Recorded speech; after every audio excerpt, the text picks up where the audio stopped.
The Hanania Show is brought to you by the U.S. Arab Radio Network and sponsored by Arab News Newspaper, the Middle East's leading English language publication, with print and online editions in Saudi Arabia, Dubai, France, Japan, Pakistan, England, and the United States. Listen to live radio every Wednesday at 5 p.m. Eastern in Detroit, Washington, D.C., New York, and Ontario, Canada.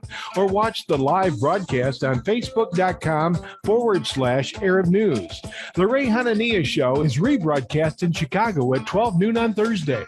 For more information on the radio stations, live Facebook broadcast, and podcasts, visit ArabNews.com.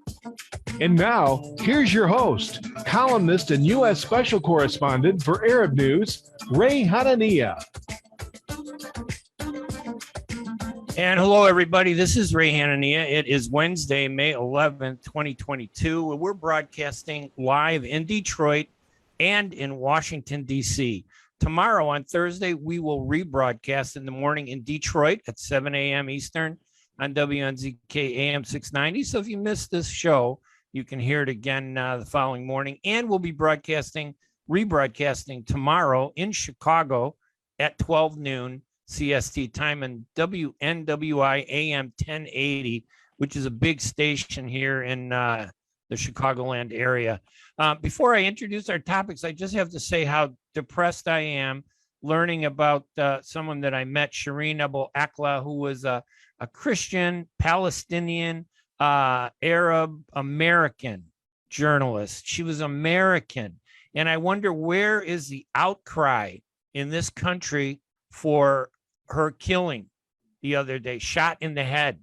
And according to her journalism colleagues who were with her, it was by the Israeli government. So I hope that this country, when an American is killed, they investigate it, and we'll see what happens.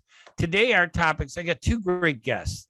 Later at the bottom of the hour, I'm going to be talking with the acting director of the United Nations Relief and Works Agency Representative Office in Washington, D.C., Bill Dury.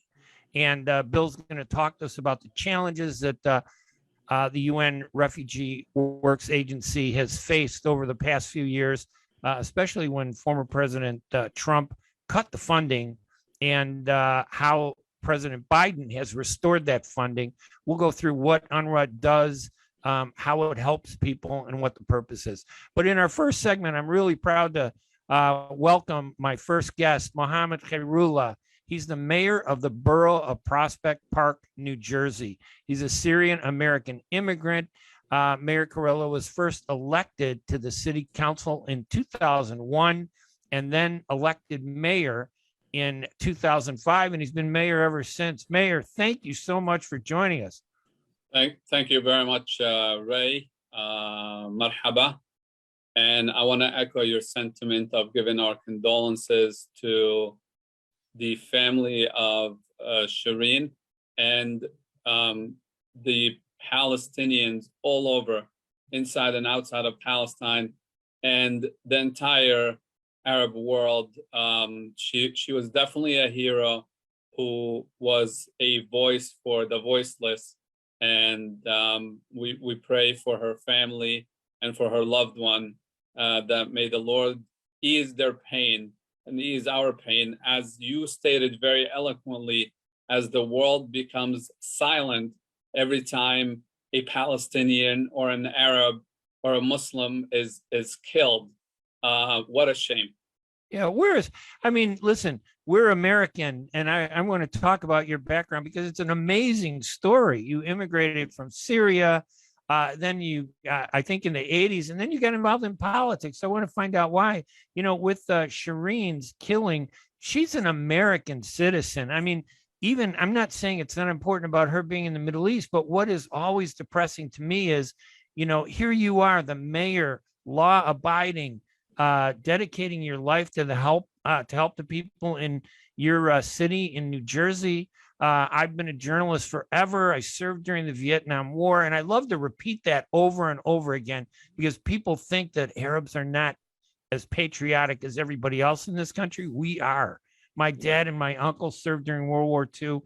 I don't understand, especially in a country that is quote unquote Christian, why there isn't a bigger outcry when a Christian Arab who is American is killed. So I don't know. I think it has to do with the very topic you and I are going to be talking about. How do we engage in this country? You've been very successful in doing it. How did you do it? Tell us your story. Well, you know, we left Syria in 1980 during the first uprising against Assad, the father. My father and my grandfather were involved in terms of opposing the government. There was no armed involvement. My grandfather was a sheikh in his own masjid and had a lot of followers. And that bothered the government, and they started harassing them, imprisoning them, to the point where we had to flee to Saudi Arabia. But in 1991, we came to the United States as immigrants again. You know, I wanted to give back to my community, and I always had a passion for firefighting. So there was a fork in the road. My father had a massive heart attack. He was in a hospital. So I started volunteering at my local hospital, and I also volunteered as a firefighter. And that has its own unique twist, because when I first applied to become a volunteer firefighter, they said, well, you're not a citizen. I'm like, here we go again, not a citizen, but we can change the rules. And if the local governing body agrees, and we could take you in. So in my mind, I'm like, oh, wait, so the president or the king doesn't have to rule on this? You could actually change rules and laws locally. So that actually piqued my interest about how government runs in the United States. And through my volunteerism, I've had the local fire department, before I became a US citizen, actually say, why don't you run for office? And, you know, it planted another seed in my mind. So in April of 2000, I became a citizen, and I spoke to my local imam, and I said, look, I want to run for office. And he told me to wait up a little bit. But within 1 year, April of 2001, I was an official candidate to run for office. And the rest has been history. I was going to say, well, that had to be tough. I mean, I want you to continue the story, but April 2001, and then what, 5-6 months later, there's the attacks on the World Trade Center in neighboring New York. And I think you can see, you used to be able to see the World Trade Center, I think, from your area out there in New Jersey. Absolutely. How did that what was the impact of that on your candidacy? Did you get elected prior to the attacks? No, no. Wow. As a matter of fact, that was the where I paused. I wanted to continue there, but yes, I was written off. I mean, you could look at my name, Mohammed and Khairullah. So right. It was, and you had the stereotypes, and you know, the unfortunate terrorists who did it, and we call them for who they are. You know, they are terrorists. They could claim whatever religion they want, including mine. They are terrorists. But here's the point, and here's the essence probably behind our own the entire conversation and your initial statement. The fact that I was engaged in my community, the fact that people recognize who I am as Mohammed Khairullah, as a person who's a volunteer, who put his life on the line to save lives and property, I think that is key in our engagement in our local communities. People need to know us for who we are as individuals, rather than what the media tells them about us. And that's what elevates us within our local communities. I was going to say that when I was growing up, my dad used to say, my dad came here in the 1920s from Palestine, Jerusalem. My mother's from Bethlehem. He wanted me to be American. So he made a sacrifice. Instead of making me learn Arabic, like all my cousins, if you talk to my cousins, they sound perfect Arabic. And you think, oh, what did you just get off the, the plane from the Middle East. No, they've been living here forever. Me, in my case, he wanted me to have perfect English because he knew that there was a different role I might be able to play. And I think that what was so important about what you just said is he would say that many Arab Americans are physically here, but mentally they're still back home. So they spend their whole life here being nice, law abiding, they pay their taxes, they have businesses, but they spend all their time trying to do something back home first. I think, in my opinion, and that's why I think you're successful, we have to be successful here first before we can help our families, friends, and people back home. Don't you think? Agreed. You have to actually become, and I think specifically in this day and age, you have to be a global citizen. One of my mottos is act locally, think globally. What goes on around the world definitely pertains to us. So when we act like we live in our own tower and what happens is not going to affect us, it definitely will affect us. Because look, what happened in Syria? We allowed Russia to bomb the heck out of Syria, and now Putin thinks he could invade anywhere he wants and no one's going to stop him. Now he's attacking Ukraine, and who knows what's next. This is how you create dictators and brutal regimes. So it's definitely important that you do attach to your heritage, but that doesn't make you less patriotic. That doesn't make you less of a person that wants to serve the local community. I tell you, my children speak Arabic at home. They are not allowed to speak English, and I'll say it because that's all right. Here's the thing: they're gonna speak all the English they want outside, but in order for us to maintain the language, in order for me to keep them connected with family, they have to be able to communicate with them. So we do not talk to each other in English at home. They'll hear me talk outside in English. We don't talk to each other in English. We talk to each other in Arabic. We could talk, they know those who speak English, we have to speak English to them. But between us, that's our connection is the language. So I'm dealing now with my 4-year-old and my 5-year-old as we transition them into English. And look, they're my 4th and 5th child, and we've been successful. So I encourage people to actually not be afraid to speak Arabic with their young children, because you want to give them that foundation and then allow them to have the opportunity to communicate with their loved ones who are overseas or who are here who can't speak Arabic. They're not going to miss out on the English experience, I promise you. Yeah, I was going to say that I think when my dad got here in the 1920s, it was a completely different world than when you came here in the 80s. And I agree. If my dad had come here now, I would have hoped he would have insisted, and I think he would have been more encouraged to have me speak Arabic fluently. The truth is, I understand it when Arabs talk to me, because my mother, well, she didn't speak any English when they got married and they came here. So she spoke to me in Arabic. I understood it completely, but it is different today. Is it better for us overall, you think, for Arabs? And are we Arab or are we Muslim and Christian? I know that I'm Christian, but I feel Muslim by culture all the time because we come from the same place. But should we be promoting the Arab identity more? Because that gets mixed up, that gets thrown around, that gets beat up so much. I think worse than the way they attack Arab Christians or Arab Muslims.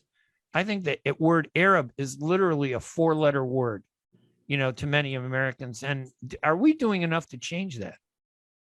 Well, look, I think it's up to you how you want to affiliate. You want to affiliate as an Arab first and a Christian later after, or for me as an Arab first and a Muslim, or you want to affiliate. It depends on what identity you feel closer to.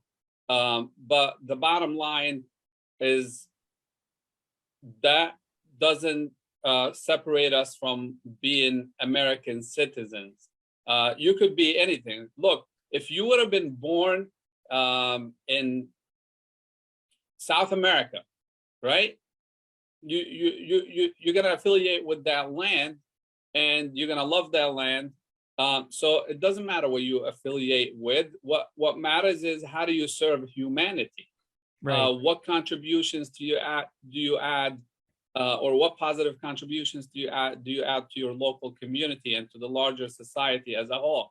What impression do you leave in the world after you're gone? Did you raise good children that are going to serve their communities and humanity? So, I think affiliating is whatever makes you comfortable, but what really matters is how you serve and what legacy you leave. Now, when you got here, you're a great success story. You are really a role model for Arab Americans and Muslim Americans who want to get involved in politics, because I think politics is very important. It is like the handles and the controls for everything that impacts our lives. And we don't have enough of our hands on those controls to open the valves to give us the money that we pay taxes, but I don't see any money coming back to me in Chicago. We've had a huge community in Chicago for years, and I think we're totally dysfunctional here. And yet, when I look at other places like Dearborn, when I look at Patterson, when I look at you in Prospect Heights, I'm going, why aren't we the same? Why haven't we have been successful as you? I think you just need to have a good role model. That's a start. When I first was elected 21 years ago, I think we could count the Arab or Muslim elected officials on one hand. Now New Jersey, one of the smallest state in the nations in terms of geographical size, has probably the most number of Muslim elected officials pound for pound compared to any state. We have over 30 right now. Wow. At many levels, and we just broke the glass ceiling of having Muslim elected officials in the state house. So it's just that getting that momentum going, looking for the role models, getting our volunteers in. I guarantee you, most people that you talk to in New Jersey who are involved politically, most of their stories, 99% of the stories, it started with volunteering locally.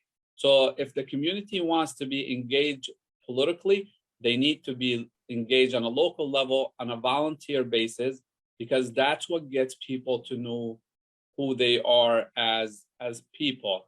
They're not the monsters that the media makes them to be. They're people with families and concerns similar to what any other American has. One of the basic definitions that I understand about politics, and for some reason, God has made me remember this from my freshman year in college. And you ask, politics is the art of who gets what, when, how, and why. So that's exactly hits to your point. Your taxes are being collected by the government that is run by people that either represent or don't represent your values. So if you want people who represent your values, you need to get engaged. You need to vote, or you need to run yourself. Otherwise, they're going to make decisions that may not please you. And then, what you're going to do is sit down and complain about it. And complaining is not going to get us anywhere. And if we want to help back home, we really have to have a bigger voice in this country to do that. I'm so impressed by I'm thinking I'm going to move there, because I want to be in an environment where the people look like me, sound like me, and care about the same things that you and I care about. And I think we share. Right. Yeah, no, believe me, I think I'm going to do that. When I was young, my brother was an engineer. My uncle was an engineer. He was a guy. My uncle was a Arab Khoury, Nick Khoury from Beit Jala in Palestine. He invented the pop top flip, the little metal thing. I don't know if you remember those little things you'd pull off of a pop can. He was the designer that invented that. And then several of my cousins were all doctors, heart surgeons, everything, you name them. When I said I was going to be a journalist, my parents had a fit. They said, what? Why are you going to throw your life away? But I ended up covering Chicago City Hall for almost 18 years. And I learned how important it was. And one of the most important places was the U.S. Conference of Mayors. Mm-hmm. Now, with your 30 elected officials, how many of them are mayors, do you think, in New Jersey? I believe there's 3 Muslim mayors, and there's 2 Arab Christians that I know of. One of them was just elected yesterday in the city of Patterson, the 3rd largest city in the state. That's Andre Sayeh. Yes. He's half Lebanese, half Syrian. You got to help me get him on the show too, to talk to him, because he, others are inspiring, but you now have enough members to have an Arab Mayors Caucus at the U.S. Conference of Mayors. And that U.S. Conference of Mayors pretty much defines policy in terms of how cities spend the money that we pay as taxpayers, right? Absolutely. Absolutely. I want to see you become the president of the U.S. Conference of Mayors, or Andre Sayeh, one of the 2. Inshallah. No, but that should be that's got to be your drive. You're the mayor. And that's part of the discussion is, this the inspiration as we grow. But yeah, I don't see why not. It has to be. We have to create our caucuses as particularly as we grow now on a state level in New Jersey, and on many levels that we're becoming part of. What's the toughest challenge? So you get into office, you talk to the community and non-Arabs, Arabs and non-Arabs alike, Muslims, non-Muslims alike. What's the toughest challenge that you confront, every day, and you just hit yourself on the head and say, why do we do this? Or why don't we change? Is there something that stands out that you wish would change in our community? Well, ethnic politics, and look, I'm very proud of who I am and where I come from.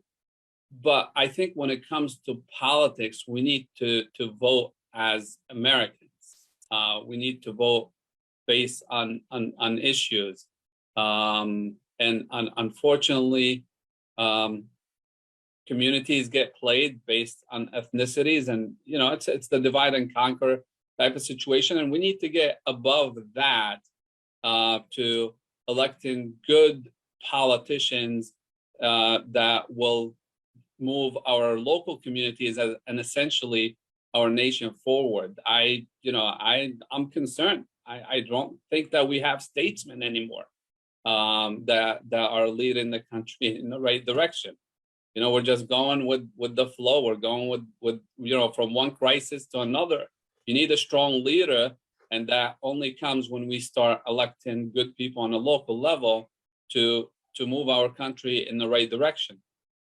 So would you say the priority is be an American first? And as as a successful American with influence, I think we could have 10 times more influence on what happens back in the Middle East. Do you think that I'm right, or am I wrong? Do you think? Yeah, listen, my position as mayor is all about policy. But when you call me and say, I want you to speak to Arab Americans, absolutely 100%. But when I'm in City Hall, I don't talk about Arabs or Muslims. I talk about issues, and that's what we have to do. But that doesn't take me away from being an Arab or a Muslim. And when I go in the community, I want to motivate them. I want to listen to their issues. And I listen to the issues of Latinos and African Americans and so on and so forth. Part of my success was because I built coalitions. So those are extremely important for our community. You have to set up a Arab Muslim caucus of elected officials. Over the last, I'd say 10, 15 years, I've seen a growth in, Arab American, Muslim American involvement in politics. I think that's phenomenal.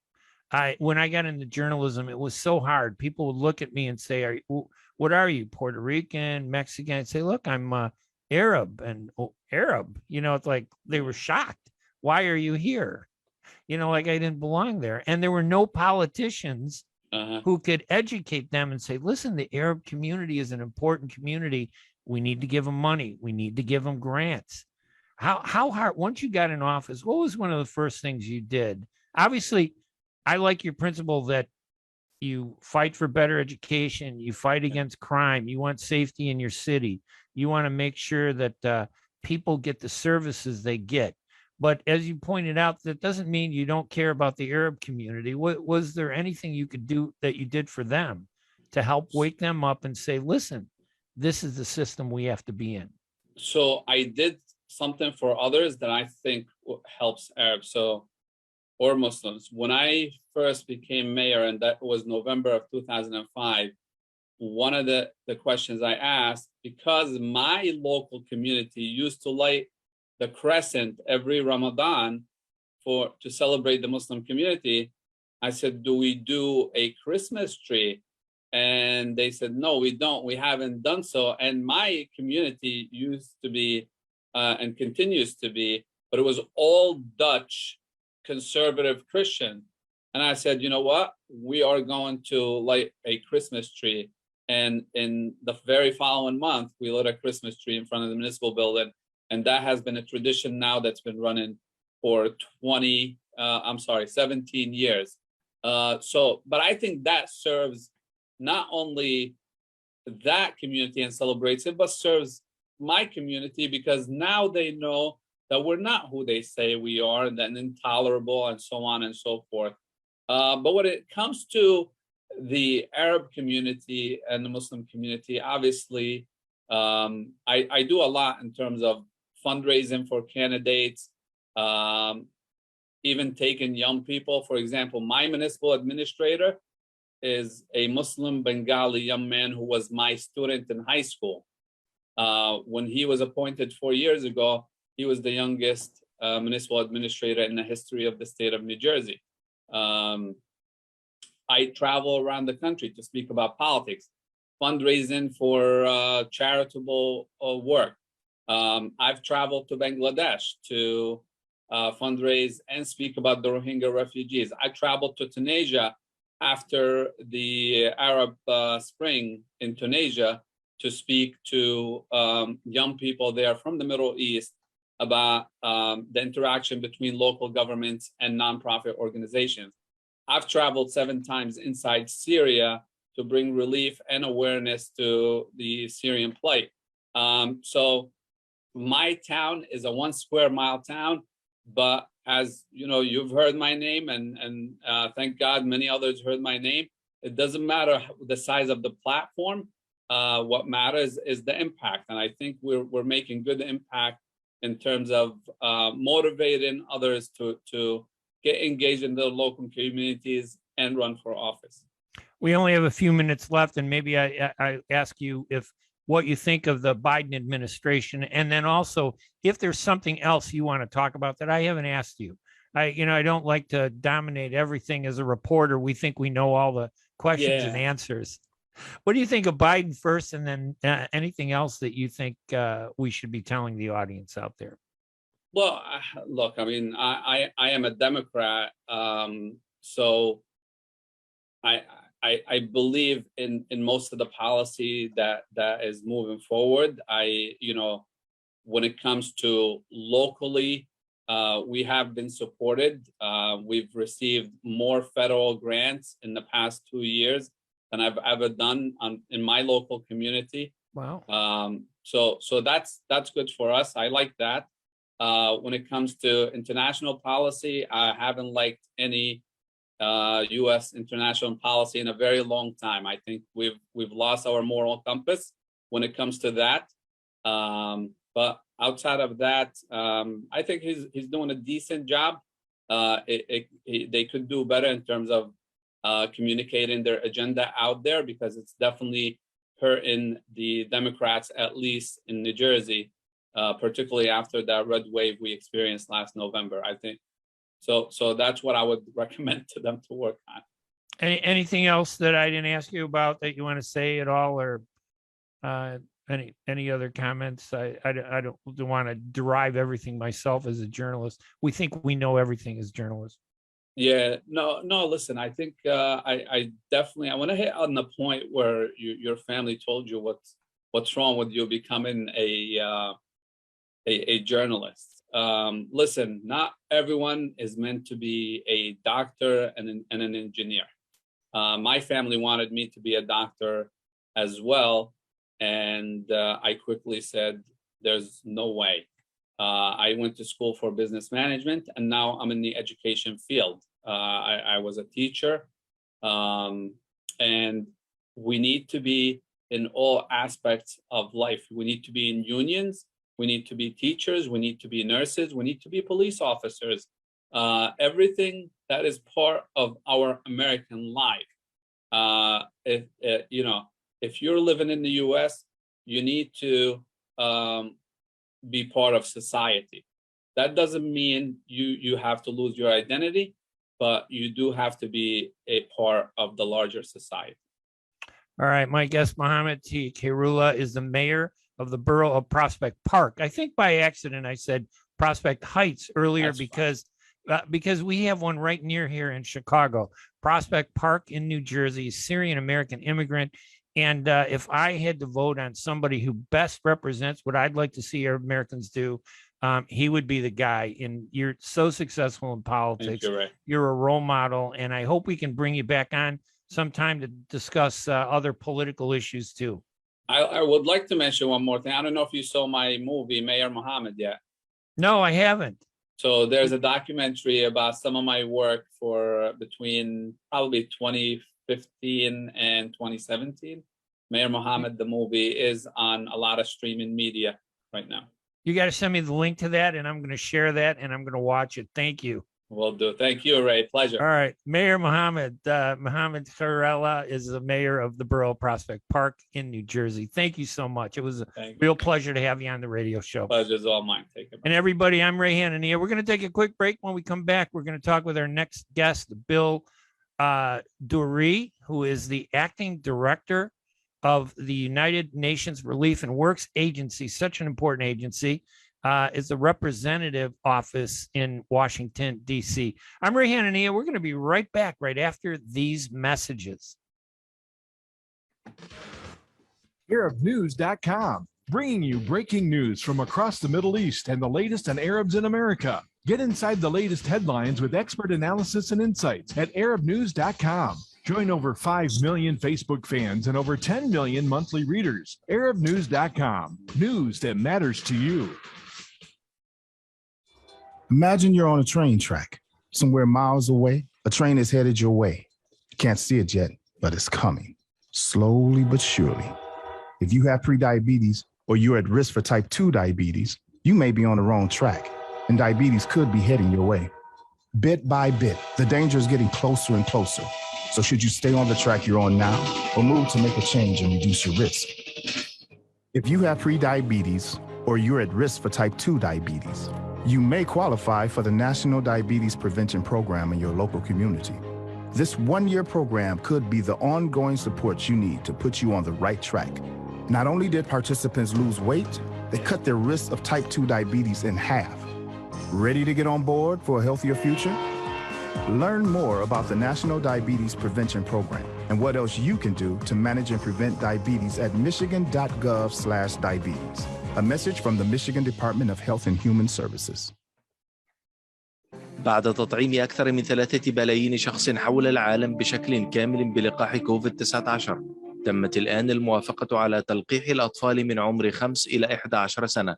فقد أثبتت الدراسات بعد تجارب سريرية مع أطفال حول العالم أن جرعتي اللقاح المخصصة لهم آمنة وفعالة.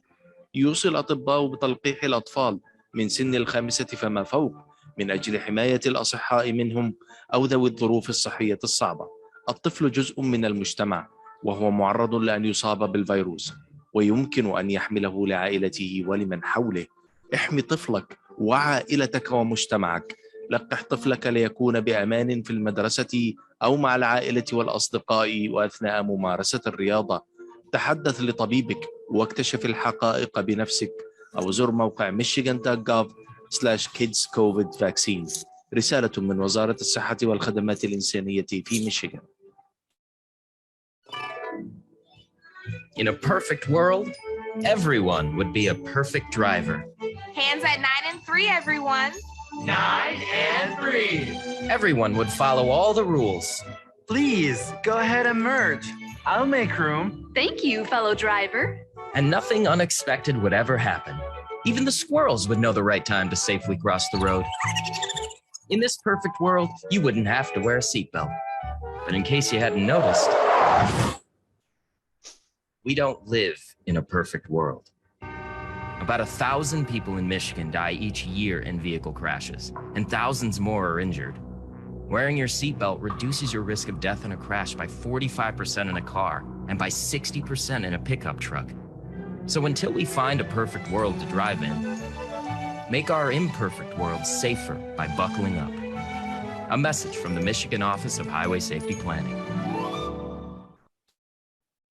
At Top Rehab Physical Therapy Clinic in Dearborn, we provide effective physical therapy sessions in order to limit pain and discomfort. Top Rehab provides physical therapy care for any diagnosis prescribed by a physician, and we regularly see and treat conditions such as stroke, TMJ, fibromyalgia, sciatica, joint pain, and more. We use a variety of pain management methods, including modalities, soft tissue mobilization, and therapeutic exercise. If you're in need of physical rehabilitation or physical therapy, get the highest quality health care at Top Rehab. Most insurance is accepted, and we're open Monday, Wednesday, and Friday 8 to 6, Tuesday and Thursday 8 to 5, and Saturday 10 till 2. Call for an appointment today at 313-846-0555. That's 313-846-0555. Choose Top Rehab Physical Therapy Clinic on Michigan Avenue in Dearborn. Life's too short to be in pain. The Ray Hanania Show is brought to you by the U.S. Arab Radio Network and sponsored by Arab News Newspaper, the Middle East's leading English language publication, with print and online editions in Saudi Arabia, Dubai, France, Japan, Pakistan, England, and the United States. Listen to live radio every Wednesday at 5 p.m. Eastern in Detroit, Washington, D.C., New York, and Ontario, Canada. Or watch the live broadcast on Facebook.com/Arab News. The Ray Hanania Show is rebroadcast in Chicago at 12 noon on Thursday. For more information on the radio stations, live Facebook broadcast, and podcasts, visit ArabNews.com. And now, here's your host, columnist and U.S. Special Correspondent for Arab News, Ray Hanania. And welcome back to the show. Thank you, everybody, for listening out there in Detroit and Washington, D.C. We're going to be rebroadcast in the morning now in Detroit on WNZK AM 690, and, of course, in Chicago on the big 1080 AM radio, which is a very large station here in the Chicagoland area, 12 noon. CST in Chicago. My guest now is Bill Deere. He's the acting director of the United Nations Relief and Works Agency representative office in Washington, D.C. He used to be, I believe, a senior congressional advisor to the UNRWA D.C. office. Bill, did I get your last name pronounced properly? Ray, it was perfect, in fact, because hardly anyone ever gets it right. So you're in a great spot. Well, when we look at the name, it's kind of like Arabic. It's a little misleading when you try to. It sounds good, though. Listen, Bill, first of all, the first question, again, many people, I think, the United Nations Relief and Works Agency has been around for many years, with 73 years, since 1949. When something's around that long, we lose sight of what it is sometimes. Remind people, what is the United Nations Relief and Works Agency for our listeners? Most of them are Arab, but we got a lot of non-Arab Americans who are listening to the radio show. You're absolutely right. And as I go door to door on Capitol Hill, you'd be amazed at how many times you have to kind of pick up the thread and essentially start over again, let alone a pandemic where you can't even go door to door. You are correct. We were created by the UN General Assembly in 1949. Our mandate from the UN General Assembly is to provide relief, humanitarian, human development, and protection services to Palestine refugees until there is a just and lasting solution to their plight. We operate what we call 5 areas of operation. The West Bank, including East Jerusalem, Gaza, Syria, Jordan, and Lebanon. We are funded mostly through voluntary contributions by governments. So while the agency's existence is mandated by the UN General Assembly, And in fact, that mandate has to be renewed every 3 years. How much money UNRWA receives every year is subject to the will of governments. And as we saw here in 2018, sometimes that means zero. So it's all right. How about I just tell you a little bit about what we do? Yes. And then, so essentially, Ray, how do we operationalize that mandate? Well, we are somewhat unique in the UN constellation in that we are a direct service provider. So in other words, we don't write checks to others implementing partners. We do it ourselves. That means that we have a staff of approximately 30,000 people, mostly, I would note, Palestine refugees themselves. We run a school system. We have over 500,000 girls and boys, about 50-50 split, at over 700 schools. We have, and at those schools, in fact, we have a very unique to the region curriculum. We emphasize human rights, conflict resolution, tolerance, gender equity. We have a microfinance program. We provide loans. We've created over the years about 700,000 jobs in the region. This year alone, we're going to write about 36,000 loans to men, women, and youth. Our emphasis is on economic self-reliance for refugee women. And in fact, like the old joke, how good is the program? It's so good, it's actually financially self-sustaining. We provide healthcare consultations. We provide primary healthcare. We do about 8.5 million consultations a year at 140 primary healthcare clinics, food assistance to more than 1 million Gazans, food and cash assistance to almost 500,000 Palestine refugees impacted by the Syria conflict, Lebanon, 400,000 abject poor refugees. We have a social safety net support program. So as you can see, it's a very comprehensive effort. Yeah, and explain the hierarchy of the structure of the United Nations Relief and Works Agency. You work in Washington, D.C., correct? Yes, I'm here to help. No, but yeah, I mean, it's, what's the top of the UNRWA and how does it filter down into different groups? Your focus is mainly here in the U.S.? That's correct. I'll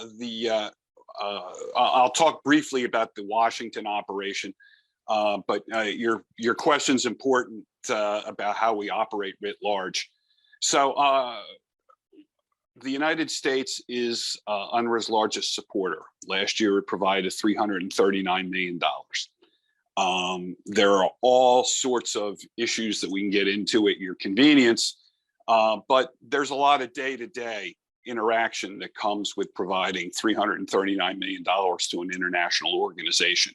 And a lot of our work is on that day-to-day. It's also kind of interacting with the Washington policy blob, I should say, is a better word, the think tanks, the NGOs, the activist groups, Capitol Hill, where the check is written. But back in the region, we have 5 fields, and that's where the rubber really hits the road, where the services are delivered. At our headquarters in Amman and secondary headquarters in Jerusalem are our departments: education, health, our IG, the executive offices. So in essence, for what it's worth, very organized, very much like the State Department, which has geographic bureaus and functional bureaus. At UNRWA, we have fields which deliver the services, and then we have departments at headquarters. How many refugees are assisted today, would you say? The numbers officially about 5.7 million, probably about 3 million actively avail themselves of our services. The challenge is, Ray, in all honesty, people don't call you and say, we're not going to be taking part anymore, or we've moved. Right. And so it's sometimes a little bit challenging to get that count, but we base ourselves on about, for budgeting purposes, all of our departments say our health folks are going to be projecting about 8.5 million patient visits and budget accordingly. And it's correct to say, because I think that you touched on it, such an important point. It's not just to help people get back on their feet. It's to help people while a conflict that in various stages, from war to detente, I guess would be a word we might say, where it goes up and down, their status still remains unresolved. And in terms of the correct. Middle East peace. So that's why your agency 73 years later is still around, because this issue has never been resolved yet.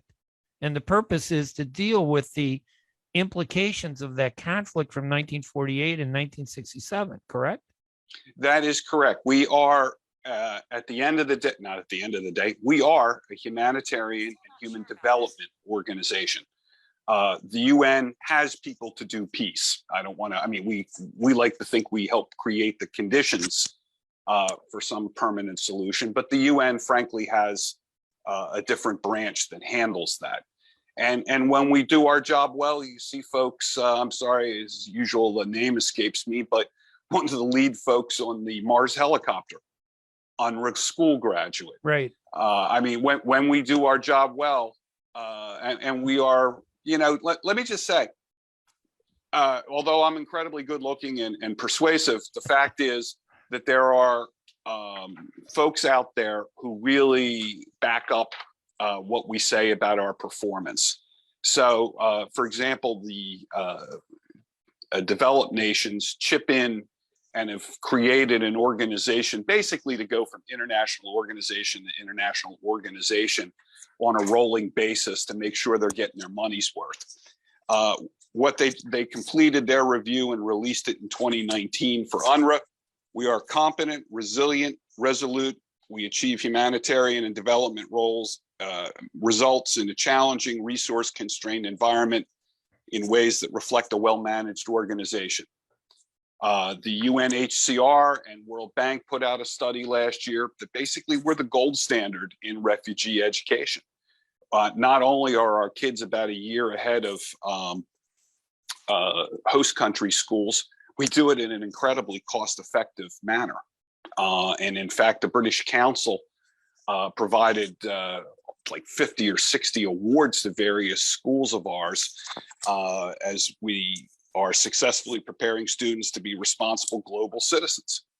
Ray, pardon me if I just brag a little bit more.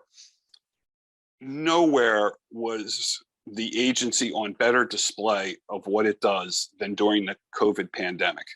And it was just something to be incredibly proud of, how quickly this organization pivoted within days, I might add, to deal with this kind of new reality, and a situation made worse by the fact that, Palestine refugee camps are amongst the most densely populated in the world.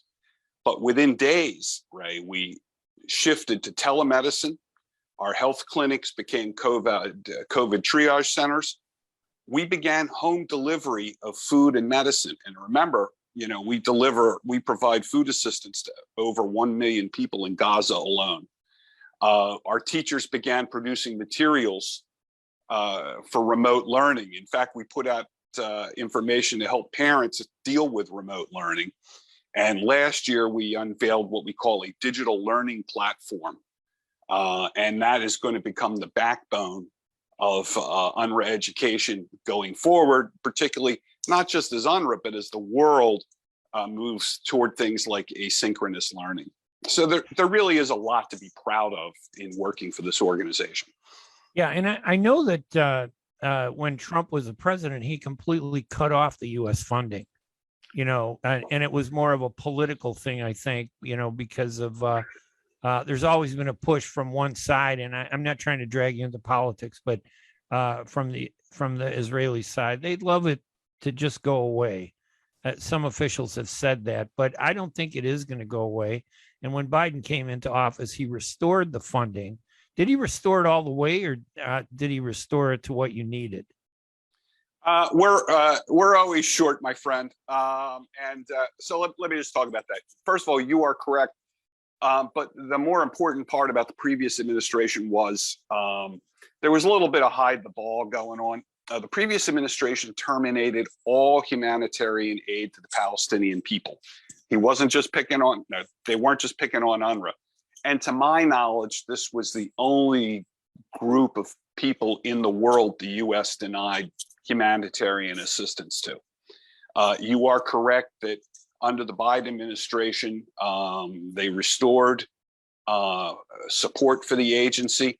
Last year, we received about $339 million from the U.S., a little below the all-time high of 360.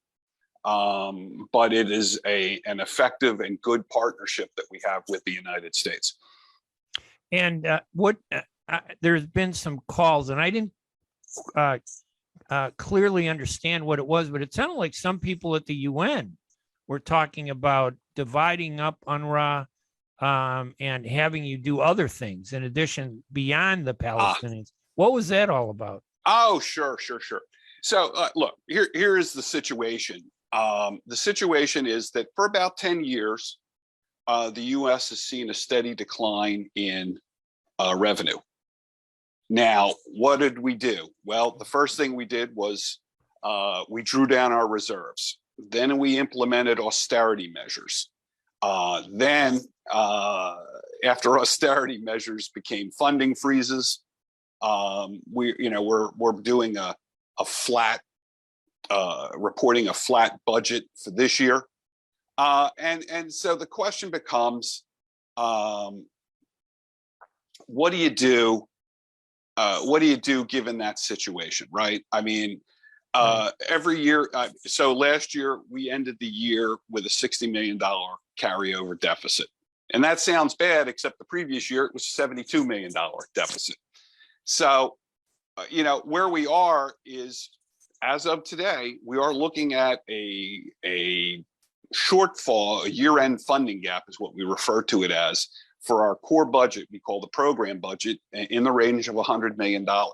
Wow. So it's much higher than what it was before. At the moment, it's a number that is constantly in flux. And in fact, there is going to be a donor conference at the UN in June where this is going to be discussed. But we have a very innovative, cool boss by the name of Philippe Lazzarini. Right. And one of the things, and here's where the confusion was, one of the things that's being explored is whether or not we will be able to utilize more partnerships with other UN agencies in order to help deliver services on our behalf. It is, to be clear, not walking away from the mandate. Right. It is not walking away from Palestinian refugees. But, Ray, one of these years we're going to, it takes on that appearance of crying wolf. But as Philippe has said, one of these years, this place is going to implode, and we have to start looking at long-term creative solutions. And this year, the situation is just exacerbated by the conflict in Ukraine. So the bottom line was that they were trying to find ways to help you, actually, by having agencies that exist. Yeah, it was a confusing story. I'm not sure. I've been a reporter 45 years, and I know one of the biggest problems is with reporters themselves. They don't always write what the story is. And they made it sound like there was some effort to, dilute UNRWA, but that's not the case at all. It was not at all. It's, in fact, it is an idea from a very innovative leader who is trying to get us out of this seeming loop that we're in. Whereas, I mean, Ray, honestly, we get to points of the year where we're living month to month and even week to week. And that is no way to help Palestinian refugees, or it is no way for our 30,000 staff to, to live. So it might not be the solution, but partnerships have a long tradition in the UN family. I believe right now, in fact, we already have 30 such partnerships. The question is whether, and we're certainly not stopping our traditional fundraising, let alone walking away from our mandate or any such thing. It's just, you've got to start looking for innovative ways to address this problem. So I have two other questions, because I know we're running out of time. I wish I had a 5-hour radio show, because I think this topic deserves a lot more time than I'm able to give it. first, how is the support from the Arab world been? Is it the same? Has it been strong? Would anything stand out in terms of, the support that UNRWA gets from the Arab world? We're hoping for more support from the Arab world. And I know that we're not alone. In fact, the head of the World Food Program, former governor of South Carolina, David Beasley, testified to the Senate Appropriations Committee today. And he said, yeah, they're a little light in the GCC. If we could get the support we need out of that region, I think it would go a long way toward addressing our funding challenges. And then also, I know that there's an effort, a friend of mine, Hanania Mahmoud, I always mispronounce his name, with UNRWA. I've talked to him many times. You can get support from everyday citizens. I could donate, or the public can donate to UNRWA, correct? Yes, and two ways to do it. I feel, first of all, you can always go on unrwa.org and contribute there. But there is a wonderful partner agency here in the the UN has a lot of partner agencies. Ours is unrwausa.org, where you can support us through them, but they also do grassroots advocacy and things like that.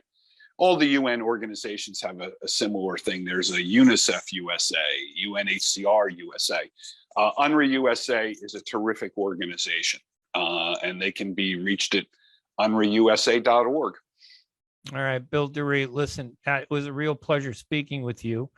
And I hope to bring you back on again, because I think this is such an important topic for people to understand. And when they're familiar with it, I think that people are more willing to support it. And I definitely believe this is something that needs to be supported. I think it would help peace. Bill, thank you so much for joining us today. I really appreciate it. It's my pleasure. And since you're from Chicago and I have a daughter-in-law who's maybe a White Sox fan, get me back in the fall. We can see how things are going. We'll do that. We'll do that. All right. My guest, Bill Deere, acting director of the United Nations Relief and Works Agency Representative Office in Washington, D.C. Thank you so much, Bill. Appreciate it. It's my honor. Thank you. You're welcome. And everybody else, I just want to say thank you for listening to the show. Next week, May 18th, we're going to be talking with John Conyers III, the son of the former longtime congressman who served nearly 59 years in office in the newly drawn 13th Congressional District.